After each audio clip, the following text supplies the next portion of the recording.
الحمد لله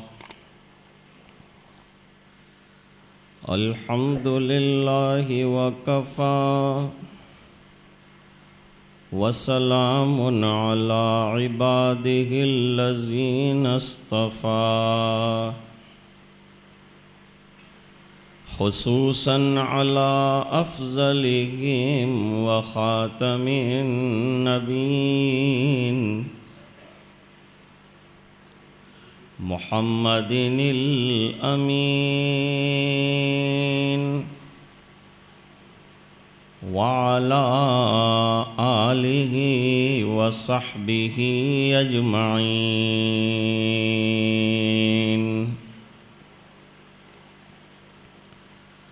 أما بعد فأعوذ بالله من الشيطان الرجيم.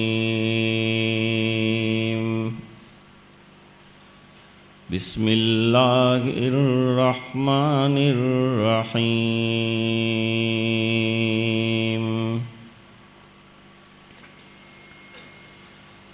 أم كنتم شهداء إذ حضر يعقوب الموت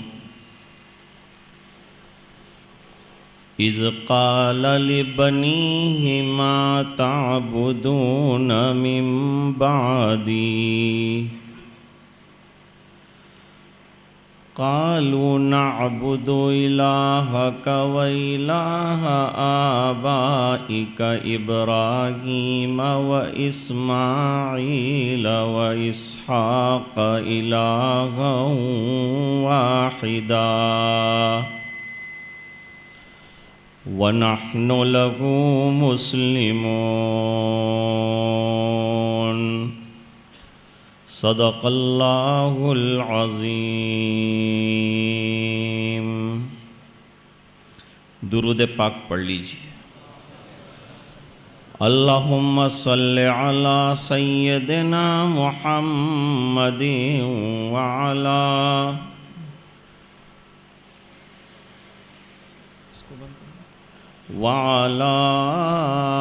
آل سيدنا محمد وأصحابه وأزواجه وبارك وسلم.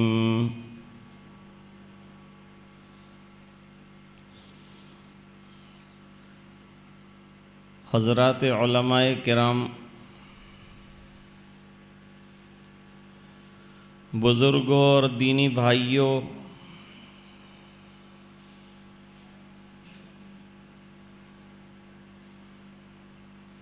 ایک مسلمان کی سب سے بڑی فکر دین کی فکر ہے. ایک مسلمان کی سب سے بڑی فکر مرنے کے بعد آنے والی زندگی کی فکر ہے.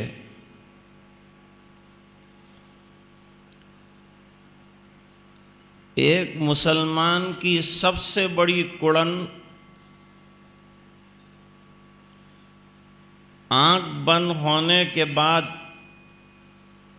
آنے والی ایک طویل زندگی کی تیاری کی فکر ہے.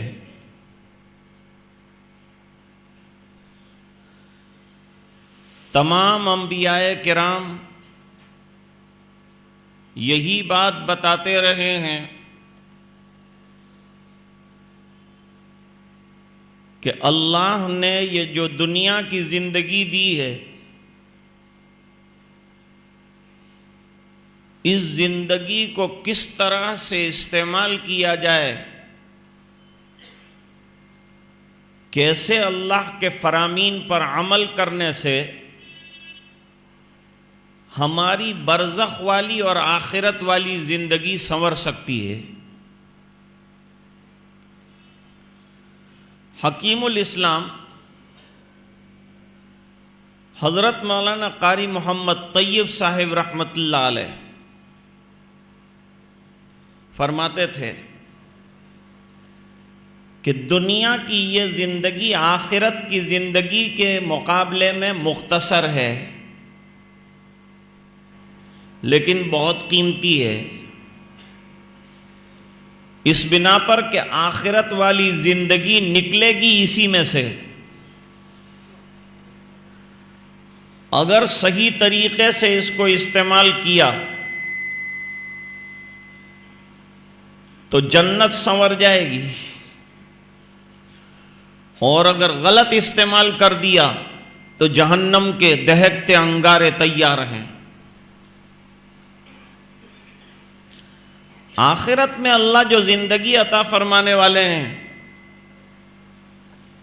اس کے مقابلے میں یہ زندگی ایک دن یا دن کے بعض حصے سے زیادہ حیثیت نہیں رکھتی۔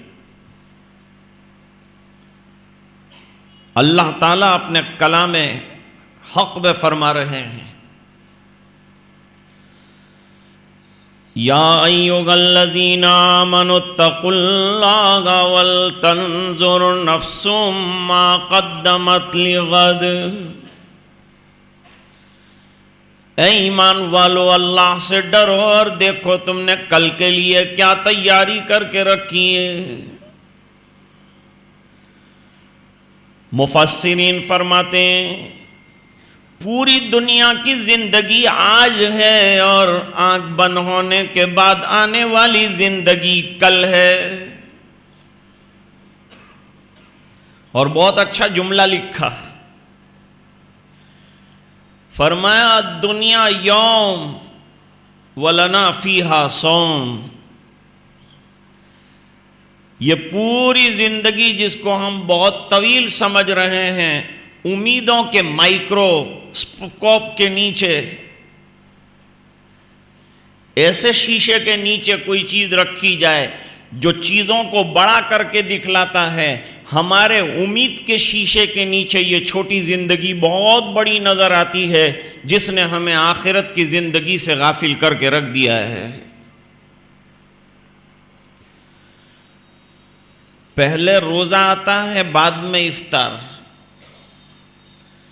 اللہ نے دنیا کی زندگی میں بہت سی چیزوں سے ہمیں روک دیا ہے اور فرمایا اللہ کے حکموں کے مطابق تم دنیا میں اگر روزہ دار رہے اور زندگی گزاری تو کل اللہ جنت کی نعمتوں سے افطار عطا فرمائیں گے،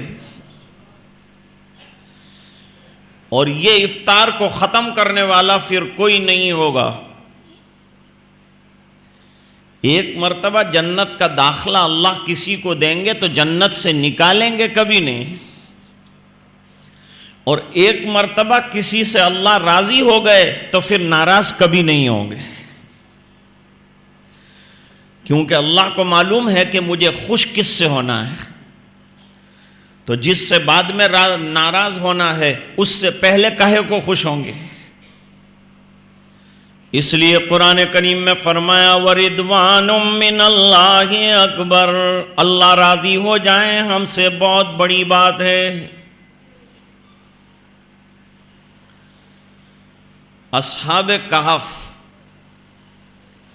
آج جمعہ کی رات ہے اور سورۃ الکہف پڑھنے کے فضائل ہیں۔ نوجوان اللہ والے 300 سال سوئے، لیکن جب پوچھا گیا کتنا سوئے، جواب دیا لبسنا یومن او بعد یوم، ایک دن سوئے ہوں گے یا دن کا بعض حصہ سوئے ہوں گے۔ جب ہم بھی دنیا سے جا رہے ہوں گے تو یہ پوری دنیا اور پوری زندگی کا ہمارا کھیل بجھتے ہوئے چراغ کی طرح لگے گا کہ چند لمحات کے لیے دنیا میں آیا تھا، کچھ تیاری بھی کر نہ سکا اور جا بھی رہا ہوں۔ اس لیے مسلمان گھرانے میں بچہ پیدا ہوتا ہے، وہاں سے اس کو دین کی فکر دیتے ہیں۔ فرمایا جب بچہ پیدا ہو جائے ایک کان میں اذان کہو دوسرے کان میں اقامت کہو، دیر مت لگاؤ۔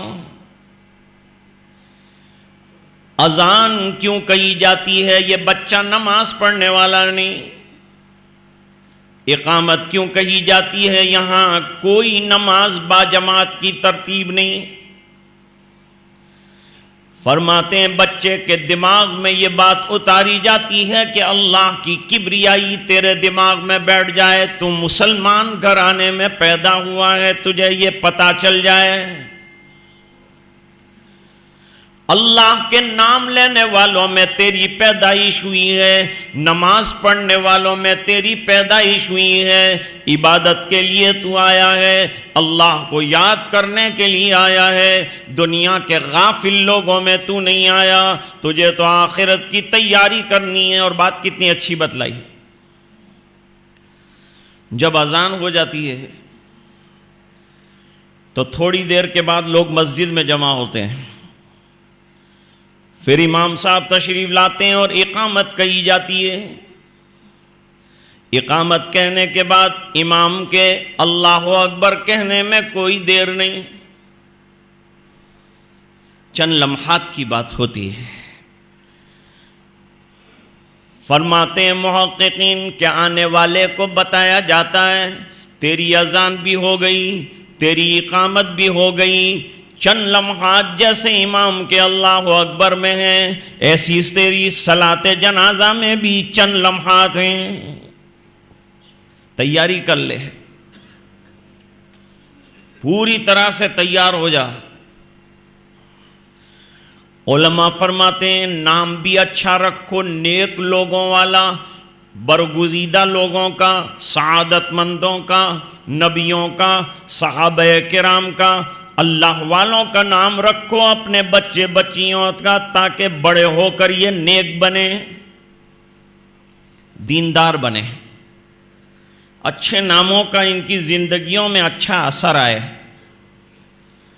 بہت ضروری ہے۔ پھر فرماتے ہیں جب بچہ ذرا بولنا شروع کر دے، ابا مت سکھاؤ اسے، اللہ سکھاؤ، مزاج دینی بنایا ہے۔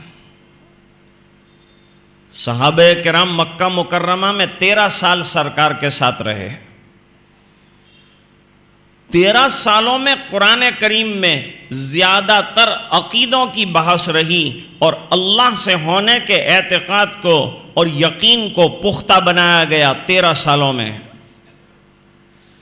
صحابہ کرام کہتے ہیں تعلمنا الایمان ثم تعلمنا القرآن، پہلے ہم نے ایمان سیکھا اور عقیدے سیکھے، اللہ سے ہونے کا پکا یقین سیکھا، اس کے بعد فرماتے ہیں احکام سیکھے، مسائل سیکھے۔ جب آدمی کو اللہ کی ذات پر پکا یقین آ جائے، اللہ سے عشق ہو جائے، تو اس کے بعد اس کے لیے احکام پر عمل کرنا آسان۔ پہلے آدمی کسی کو مانتا ہے،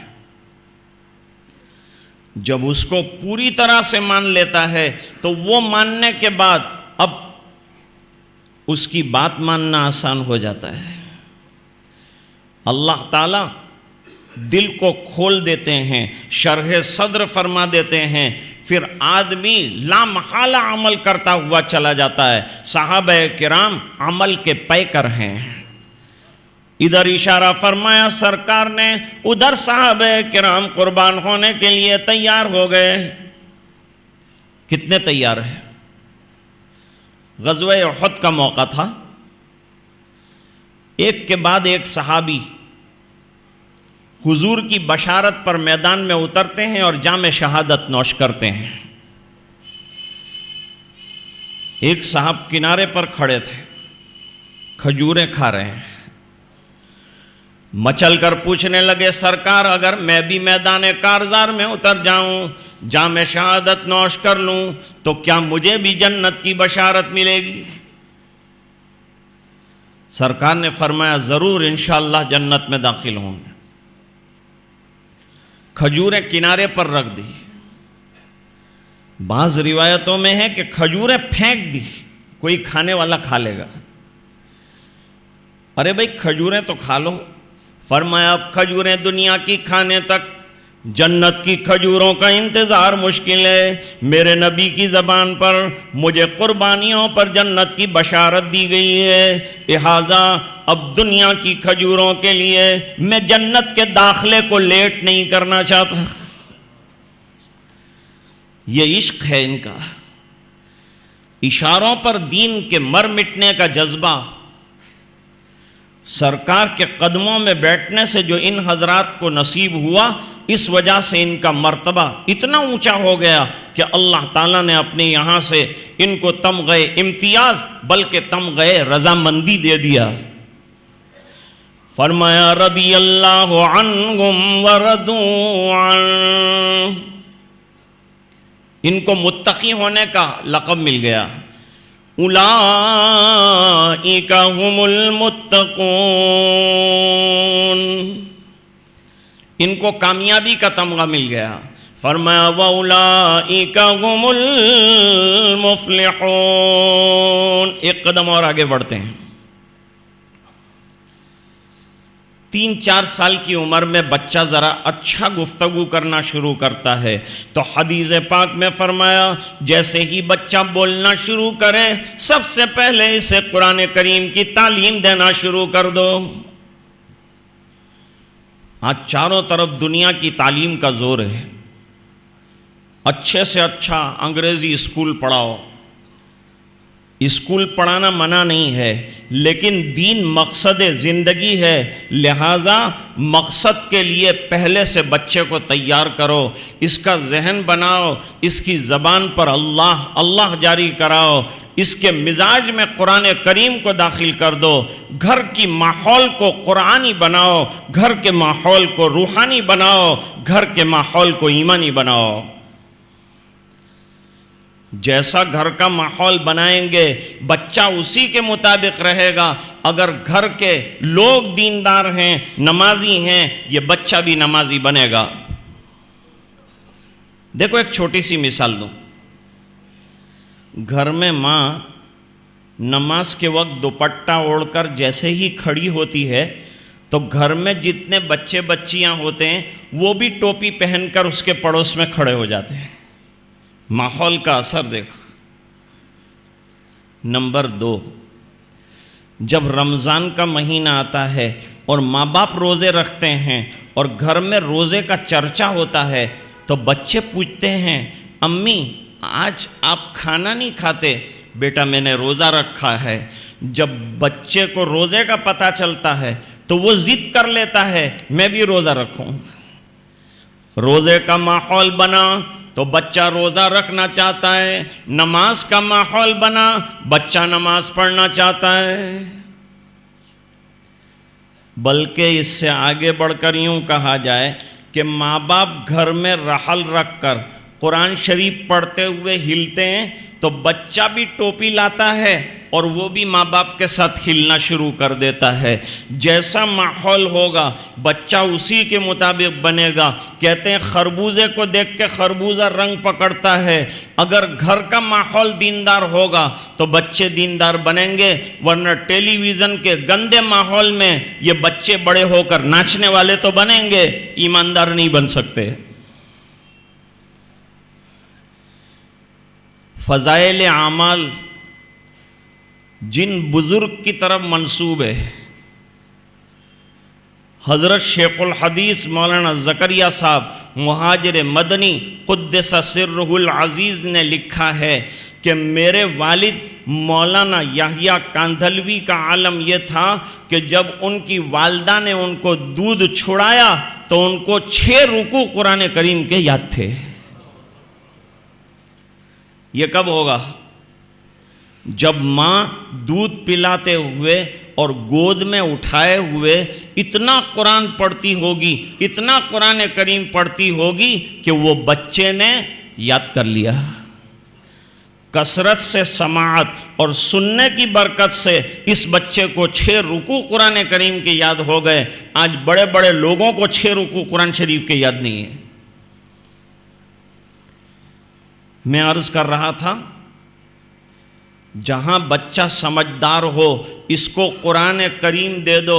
ابھی مولانا نے فرمایا کلام الملوک ملوک الکلام، بادشاہوں کا کلام کلاموں کا بادشاہ ہوتا ہے۔ قرآن کریم اللہ کا کلام ہے، اللہ بادشاہوں کے بادشاہ ہیں، لہٰذا ان کا قرآن یہ کلاموں کا بادشاہ ہے۔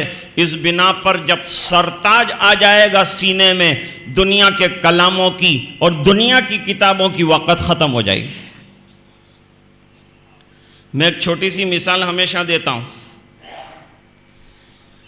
ہمارا دنیا کا جو بچہ ہے اسکول جاتا ہے تو اسکول جاتے ہوئے اس کو وہ ایک دفتر دیتے ہیں اور وہ دفتر اس کو پیچھے لگاتے ہیں، پیچھے لگاتے ہیں دفتر، اور کتابیں بھی پیچھے ہوتی ہے، اور ماں بس میں بٹھاتی ہے، رکشہ میں بٹھاتی ہے، اور وہ بستہ پیچھے لے کر بیٹھ جاتا ہے۔ لیکن جب یہی ماں اپنے بچے کو قرآن شریف پڑھنے کے لیے بھیجتی ہے، نورانی قاعدہ پڑھنے کے لیے بھیجتی ہے، تختی پڑھنے کے لیے بھیجتی ہے، تو کہتی ہے بیٹا سینے سے لگا کے چلنا ہے تجھے، اس بنا پر کہ یہ اللہ کا کلام سینے میں اترنا ہے، باقی یہ دفتر کی کتابیں تو نظر انداز کرنے کی چیز ہے، یہ ضرورت کی چیز ہے، اس کو پشت کے پیچھے رکھنا ہے۔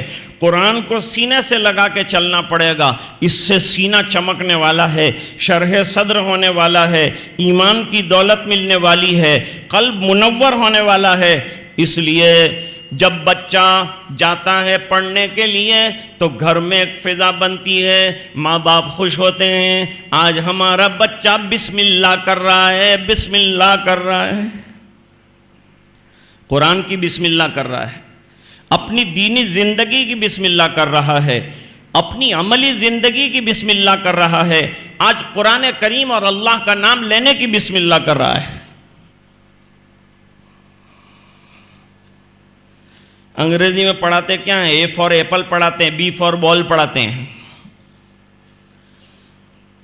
اور یہاں بسم اللہ الرحمن الرحیم پورے قرآن کریم کا خلاصہ ہے۔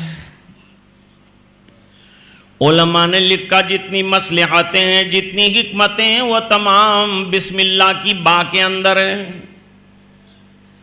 یہ بحث ہے کہ الف سے قرآن شروع کیوں نہیں کیا، اللہ کے کلام کو با سے کیوں شروع کیا؟ جن کو دینا ہے یہ قرآن ان کو پہلے با دے دی تاکہ انہیں بندگی کا خیال آ جائے۔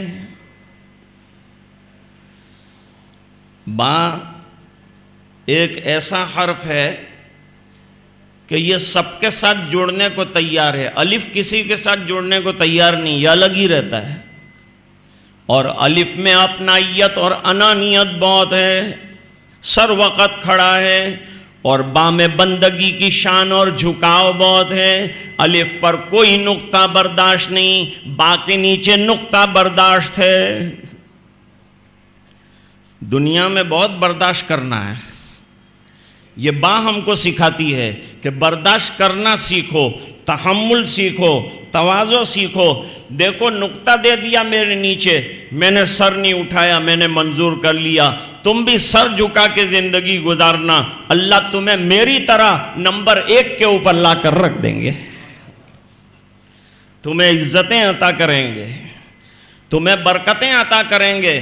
با میں برکت ہے، تو با سے شروع فرمایا، تواضع کی ایک تصویر ہے با، وہاں سے شروع فرما رہے ہیں۔ اور اس کے علاوہ نحوی صرفی بڑی بحثیں ہیں اس میں، لیکن یہ موقع نہیں ہے، اس کا تحمل سب نہیں کر سکتے، اس بنا پر وہ بحث میں چھوڑتا ہوں۔ کہتے ہیں ایک باپ کا انتقال ہو گیا، کسی نے خواب میں دیکھا بڑے پریشان کن حالات سے دو چارے، عذاب قبر ثابت چیز ہے۔ نبی کریم صلی اللہ علیہ وسلم نے حضرت عائشہ رضی اللہ تعالیٰ عنہ کو تلقین فرمائی تھی، کیونکہ ایک یہودن مانگنے والی ایک دن آئی تھی، اس نے حضرت عائشہ رضی اللہ عنہ سے کہا اللہ تعالیٰ تجھے عذاب قبر سے بچائے۔ اچھا قبر میں بھی عذاب ہوتا ہے؟ پہلی مرتبہ حضرت عائشہ رضی اللہ تعالیٰ عنہ نے سنا تو سرکار کی خدمت میں سوال کیا، اللہ کے رسول قبروں میں بھی کہیں عذاب ہوتا ہوگا؟ سرکار نے فرمایا ہاں عذاب قبر ایک ثابت چیز ہے، لہذا اپنی دعاؤں میں یہ دعا کیا کرو، اللہم انا نعوذ بک من عذاب القبر، اے اللہ قبر کے عذاب سے حفاظت فرما۔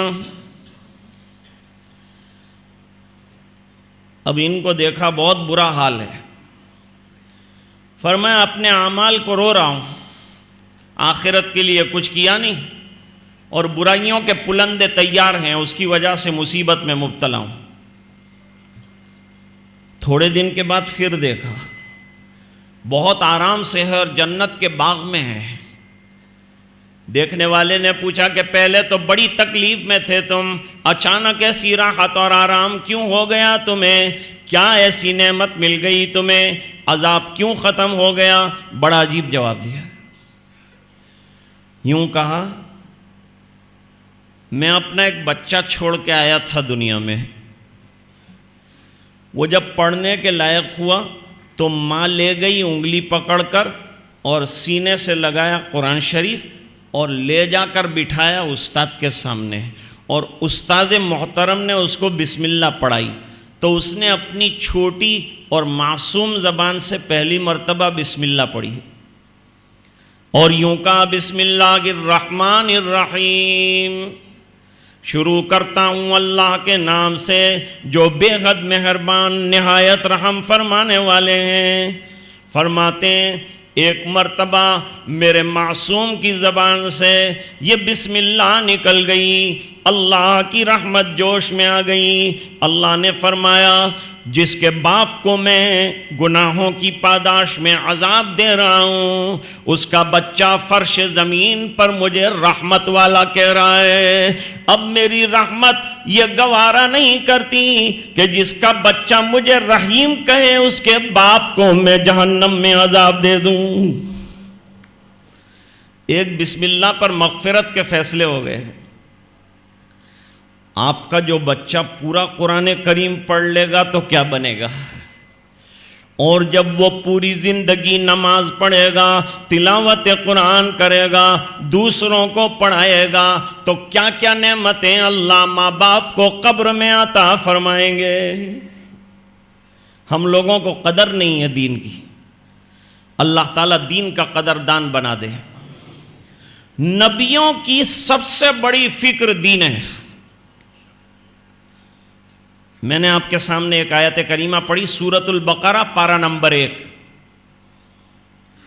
اللہ فرماتے ہیں، اور میں ختم کر دوں گا، ہمارے عبد الواحد صاحب ابھی سفر میں جانے والے ہیں، لیکن تلاش کر کے کہاں سے، ان کو ضرورت نہیں تھی لیکن اس کے باوجود تلاش کر کے یہ پہنچے ہیں یہاں تک۔ میرے والد صاحب کے شاگردوں میں ہیں اور بخاری شریف کا سبق پڑھاتے ہیں اور بھی حدیث کی کتابیں پڑھاتے ہیں۔ اللہ جس سے چاہتے ہیں کام لیتے ہیں۔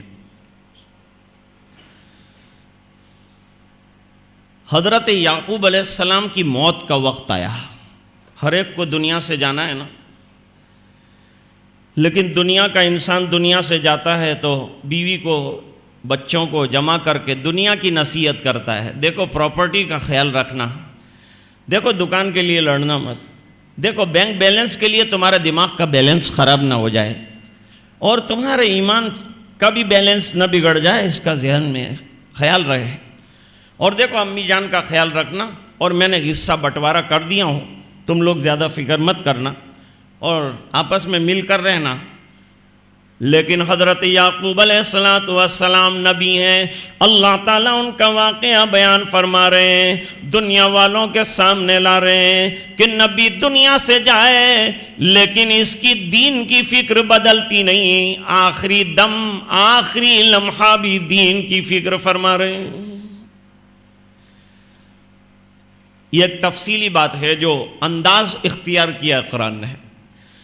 فرمایا ام کنتم شہداء اذ حضر یعقوب الموت، یہ اس زمانے کے جو یہودی سرکار کے زمانے میں تھے نا، ان سے کہا جا رہا ہے کہ جب حضرت یعقوب علیہ السلام کی آخری سانسیں چل رہی تھی اس وقت تم کیا وہاں موجود تھے؟ نہیں تھے۔ ہم تمہیں سناتے ہیں حضرت یعقوب علیہ السلام کی ملت کیا ہے، حضرت یعقوب علیہ السلام کی فکر کیا ہے، حضرت یعقوب علیہ السلام کا کیا چاہت ہے، کیا وصیت ہے، سب بچوں کو جمع کیا ہے۔ 12 بچے موجود ہیں جن میں حضرت یوسف علیہ السلام بھی ہیں۔ اللہ نے یوسف علیہ السلام کو 12 جو بچے تھے ان میں ایسا نمایاں مقام عطا فرمایا جیسے 12 مہینے میں رمضان کو نمایاں مقام عطا کیا ہے، مخصوص درجہ دیا ہے۔ حضرت یعقوب علیہ السلام نے فرمایا تمام بچوں کو جمع کر کے، میرے بیٹوں میرا آخری وقت ہے، میرا ایک سوال سنو، ما تعبدون من بعدی، میرے بعد دنیا سے جانے کے تم عبادت کیا کرو گے، کس کے پرستار بنو گے، کس کے سامنے ماتھا ٹیکو گے، تمہارا دین کیا ہوگا، تمہارا ایمان کیا ہوگا، تم آخرت کی فکر کرو گے کہ نہیں کرو گے؟ کیا فکر کر رہے ہیں نبی؟ اپنی اولاد کی آخرت کی فکر کر رہے ہیں۔ ایک عنوان پڑھا میں نے، اچھا لگا مجھے یہ عنوان۔ ہم میں سے ہر ایک یہ فکر کرتا ہے کہ ہمارے مرنے کے بعد ہماری اولاد کا کیا ہوگا، لیکن کوئی یہ بھی فکر کرتا ہے کہ اولاد کے مرنے کے بعد آخرت میں اولاد کا کیا ہوگا؟ یہ مدرسے اس کی ترجمانی ہے کہ یہ اولاد کو دیندار بنانا ہے، ان کو ایماندار بنانا ہے، ان کے کندھوں کو سرکار جو ذمہ داری دے کے گئے ہیں وہ ذمہ داریوں کے لیے مضبوط بنانا ہے کہ وہ ذمہ داری اٹھائیں اور اپنی نسلوں کی نسلوں کو دیں۔ تو یہ فکر نہیں فرمائی کہ تم کیسے رہو گے، تم کیا کماؤ گے، تم کیا کھاؤ گے، تم کون سے مکانات میں رہو گے، تمہارا کاروبار کیا ہوگا، تمہارا دھندا کیا ہوگا، تمہارا روزگار کیا ہوگا، تمہارا پراپرٹی کیا ہوگا، اور فکر فرما رہے ہیں کیا کرو گے، عبادت میرے دنیا سے جانے کے بعد کس کی پوجا کرو گے بتاؤ۔ یہاں رک کر مفسرین فرماتے ہیں کہ اصل فکر نبیوں کو اپنی اور اپنی نسلوں اور پوری ذریت کے دین کی ہوتی ہے، اس بنا پر دنیا سے جاتے ہوئے بھی فکر فرما رہے ہیں تو یہی فکر فرما رہے ہیں، اور یہ فکر معمولی نہیں ہے۔ مفکر اسلام حضرت مولانا ابو الحسن علی صاحب ندوی رحمت اللہ علیہ فرماتے ہیں کہ اگر کوئی مجھے یوں کہے کہ حضرت بہت بڑا ہائی وے جا رہا ہے جہاں سے پوری امت اور پوری ذریت جانے والی ہے، ایسا ہائی وے ہے، وہ ہائی وے کے اوپر بہت بڑا شائن بورڈ لگانا ہے، اور وہ شائن بورڈ میں ایسی چیز لکھنی ہے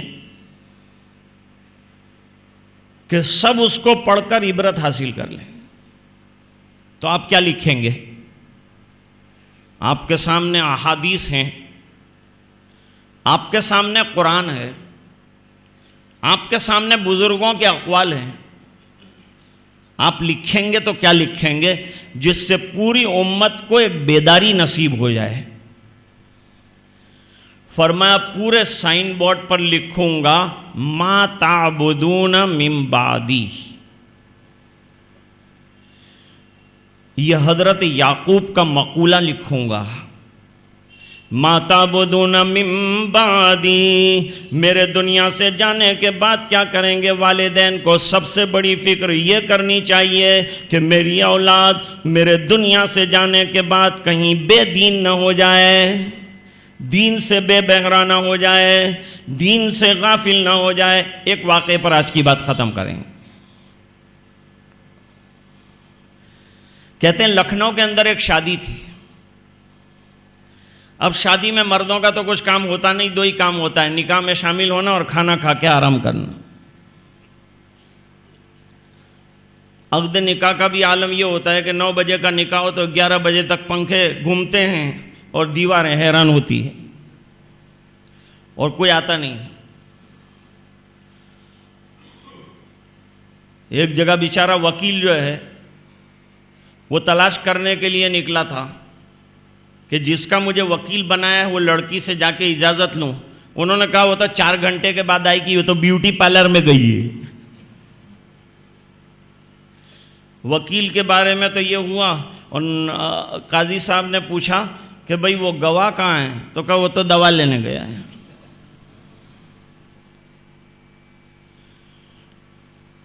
یہ تو ہمارے یہاں کی شادیوں کا عالم ہے.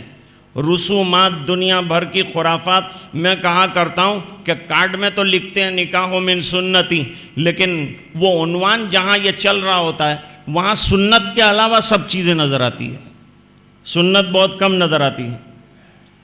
عنوان تو قائم کیا ہے سنت کا، کارڈ میں تو لکھا ہے کہ اس لیے نکاح کرتا ہوں کہ حضور کی سنت ہے، اور وہاں جا کے دیکھتے ہیں تو سب کو ناراض لوگوں کو راضی کر کے لایا ہے اور اللہ اور اس کے رسول کو ناراض کرنے والے کام کر کے رخصت کیا ہے. جب تک ہمارا شادیوں میں یہ چلن درست نہیں ہوگا وہاں تک ہمارے نکاحوں میں برکت نہیں آئے گی اور آنے والی اولاد فرما بردار نہیں ہوگی.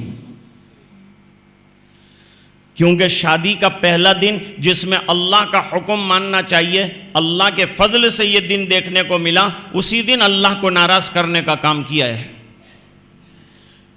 جس نے دنیا بھر کے احسانات کیے ہوں، جس روز اس کے احسان کا شکریہ ادا کرنے کا موقع ہے، اسی دن اٹھا کر اس کو ایک تھپڑ رسید کر کے اس کے احسان کو بھول جائے کوئی، تو اس سے بڑا احسان فراموش اور بے غیرت کون ہوگا؟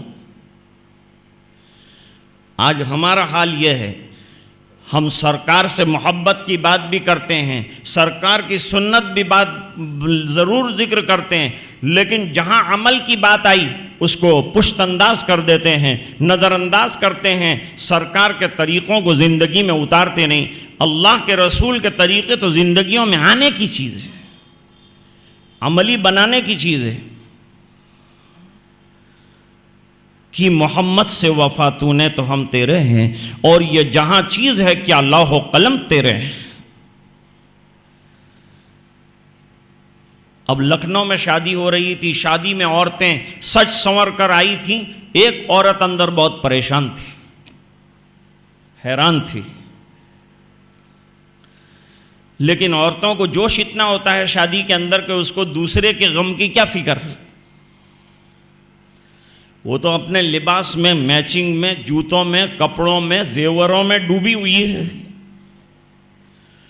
اس کو کہاں اس کی فکر ہے کہ کوئی رونے والا رو بھی رہا ہے. وہ تو اپنے گلچھرے اڑانے میں مصروف ہے. لیکن بیچاری ادھیڑ عمر کی ایک عورت نے دیکھا کہ کونے میں بیٹھ کر ایک عورت رو رہی ہے، پریشان ہے، بے چین ہے، اور شادی کی خوشیاں اس کو نصیب نہیں ہو رہی ہیں. تو اس نے جا کے اس کو کہا کہ بیٹا تو بہت پریشان ہے، کوئی غم کی خبر آئی ہے تیرے پاس، کوئی پریشانی کی خبر آئی ہے بیٹا، اتنی بے چین اتنی پریشان ہے کیوں تو؟ کہ اماں آپ نہیں سمجھ سکیں گے، دوسرے کے غم کو سمجھنا اس کے لیے بھی ایک دردمند دل کی ضرورت ہے. کہا بیٹا کہہ تو صحیح، شاید میں تیری کوئی مدد کر پاؤں. اماں آپ نہیں مدد کر سکیں گے. کیوں؟ کہا کہ میں گھر کے اندر میرا ایک بیٹا چھوڑ کے آئی ہوں، چھوٹا لڑکا ہے، گھر کو لاک ہے، اس کے ابا کام پر گئے ہوئے ہیں، لڑکا سویا ہوا ہے فرش پر، قالین ہے بچھا ہوا ہے. اب بچوں کے مزاج میں شرارت ہوتی ہے. بچہ اٹھے گا، میں نے لاک لگایا ہے، وہاں ماچس کی ایک ڈبیا پڑی ہے. اب بچہ اٹھے گا، پہلے ہی وہ ماچس کا ڈبہ اٹھائے گا، دیا سلائی جلائے گا اور گھبرا کر کارپیٹ کے اوپر ڈال دے گا. قالین ایک دم جلنا شروع ہو جائے گا. ایسے ہزاروں قالین جلے اور میرے شوہر کے 200 مکان جلے، میرے کو کوئی فکر نہیں ہے. لیکن میرا بچہ جل کے اس آگ کے اندر خاک ہو جائے گا، مجھے اس کی فکر بہت ستا رہی ہے۔ لیکن بیٹا ایسا ہونا یقینی ہے؟ نہیں اماں یقینی ہے، لیکن چانس تو ہے، ڈیفینیٹ تو نہیں ہے یہ۔ لیکن انسان کے ذہن میں خیالات آتے ہیں کہ نہیں آتے؟ بس میرے ذہن میں یہ خیالات مجھے ستا رہے ہیں، اور عالم یہ ہے کہ یہ خوشی میں میں بالکل شامل نہیں ہو سکی۔ نہ کھانا میں نے کھایا، نہ کسی کے کپڑے پر نظر ہے، نہ کسی کو میں نے مبارکباد پیش کیا ہے، میں تو اپنے بچے کے آگ میں جلنے کی الجھن میں ڈوبی ہوئی ہوں۔ اللہ والے چھوٹے واقعے سے بڑا نتیجہ نکالتے ہیں۔ نتیجہ نکالا، یوں فرمایا کہ جیسے ایک ماں کو اپنے بچے کے دنیا کی آگ میں جل جانے کے خوف نے دنیا کی فکروں سے بے فکر کر دیا، ایک مسلمان ماں باپ کو اپنی اولاد کے جہنم میں جلنے کی فکر دنیا کی فکروں سے بے خبر کر دے، اور بچوں کی تربیت میں لگ جائیں کہ آنکھ بند ہونے کے بعد یہ جہنم میں کہیں نہ چلے جائیں، اور ہماری آنکھیں ان کو جنت میں جاتے ہوئے دیکھ کر ٹھنڈی ہو جائیں۔ یہ ادارے یہی کام کرتے ہیں، ہماری اولاد کی دینی تربیت کرتے ہیں، ہماری اولاد کی دینی آبیاری کرتے ہیں۔ چھوٹے سے بچے نے نورانی قاعدہ سنایا۔ مجھے ایک صاحب نے پوچھا تھا، مولانا مدرسے میں قاعدہ کیوں پڑھاتے ہیں؟ میں نے کہا اس لیے پڑھاتے ہیں تاکہ زندگی باقاعدہ ہو جائے۔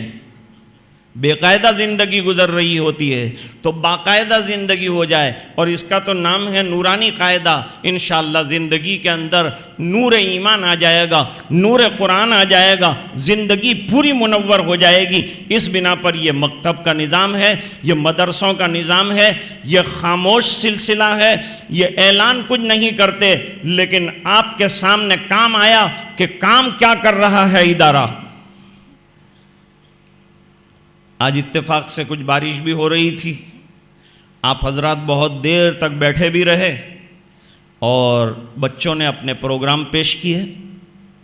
اللہ تعالیٰ اس جامعہ کو دوام نصیب فرمائے، اساتذہ کی محنتوں کو اللہ اپنے فضل سے بے انتہا قبول فرمائے، اور حق تعالیٰ شانہ جتنے اس کے معاونین ہیں، تعاون کرنے والے ہیں، ان کو دارین میں بہتر بدلے عطا فرمائے، اساتذہ کی عمروں میں برکتیں عطا فرمائے۔ یہ کام ٹوٹا پھوٹا صحیح، لیکن ہے بڑا قیمتی کام، اور اس کے نتائج برسوں کے بعد جو ہے وہ ظاہر ہوں گے۔ چھوٹے چھوٹے بچے تھے ہم لوگ، مکتبوں میں ہم نے پڑھا، آج الحمدللہ ہم نماز پڑھ رہے ہیں، آج ہم قرآن کریم پڑھ رہے ہیں، آج الحمدللہ یہ مکاتب کی برکت سے ہم دین کے اوپر قائم ہیں۔ چھوٹے جلسے جو ہوتے ہیں ان میں ایک طرف اساتذہ کی محنت ہمارے سامنے لائی جاتی ہے، کیونکہ یہ بچے میں کوئی کمال نہیں تھا، کمال تو اصل استاد کا ہے۔ جس کو بولنا نہیں آتا تھا اس کو اتنا اچھا بولنا سکھا دیا، الف کیسے پڑھتے ہیں، با کیسے پڑھتے ہیں، تختی کیسی پڑھی جاتی ہے، ہم میں سے بہت سے لوگوں کو نہیں معلوم، لیکن یہ بچے نے پڑھ کر کتنے اچھے انداز میں بتایا۔ 6 اور 7 سال کی عمر کچھ نہیں ہوتی، لیکن اس کے باوجود بہترین طریقے پر ادائیگی کے ساتھ پڑھ کر بتایا کہ محنت کی جائے تو ہمارے بچے ہیرے ہیں، ہیرے، اور وہ بڑا کام کر سکتے ہیں، اور یہی آئندہ جا کر بڑے علماء، صلحاء اور دین کے دائی بننے والے ہیں۔ اللہ تعالیٰ ادارے کو ترقی عطا فرمائے، اور جو رات اور دن اس کے ساتھ محبت کا معاملہ کرتے ہیں پورے علاقے کی فیض رسانی کا اسے ذریعہ بنائے، اور اللہ تعالیٰ اسے دوام عطا فرمائے، اور جتنے بھی ادارے چل رہے ہیں اللہ تعالیٰ ان تمام اداروں کو ترقی عطا فرمائے، اور ہر قسم کے انتشار، ہر قسم کے خلفشار، ہر قسم کے جھگڑے اور ہر قسم کے اختلافات سے تمام مدارس کی حفاظت فرمائے۔ وآخر دعوانا ان الحمدللہ تعالی رب العالمین۔